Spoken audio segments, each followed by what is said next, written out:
one. Obviously, they're playing a lot better lately than they did when we played them the first time.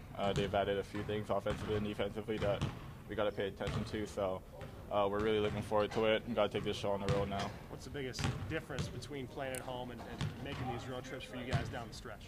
Obviously, our home crowd has been a big part of our success this year. So taking that away is a big loss for us. But one of the things that we've learned about being on the road is that we have to do it together. I think team unity is always strongest on the road as well. So we're going to have to come together against adversity, against a crowd that's not going to like us too much, and find a way to overcome that. How have you guys adjusted to Doug kind of being singled up and you and Ethan especially being taken away in a respect? How has that been for you? I mean, we're still winning, so it's been good.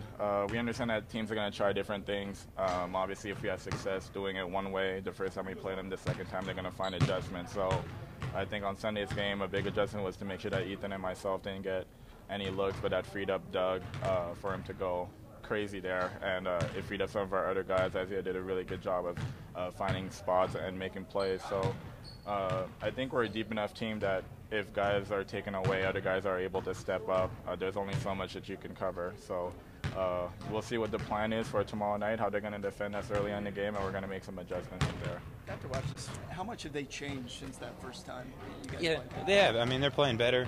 Some of the guys that were struggling earlier in the year for them are playing a lot better.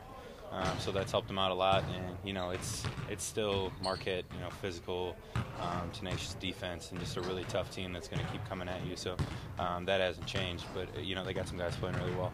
One of the questions going into this Big East season is how you guys were going to handle the physicalness of this league. You guys got to a point where you're pretty confident that no matter how physical teams try to get with you can counter that. Yeah, I think there's a part of that, but I think we also realize that without extreme attention to detail in that facet of the game, of blocking out every single time and those type of things, that's an area that can be exploited easily with us. So I think we've taken a lot of value in that, and like I said, guys like Ethan have done a tremendous job of playing physical basketball around the rim, even though maybe he's... You guys, confidence-wise, the rest of the stretch? Well, I think Marquette just doesn't lose much at home. I think they just have the one conference loss there in the overtime game to Villanova. They're a very talented basketball team. They're very confident in their home court. They've got a great crowd. So any road win we can get the rest of the way, number one, is going to put us in a great position. But secondly, I think that just gives us confidence as we move closer to the Big East tournament. You guys are getting a bunch of different looks defensively. How challenging is that for you and the staff to prepare these guys for all these different types of these guys have seen about everything over the course of the last 2 or 3 years. So I don't think there's anything that really surprises us.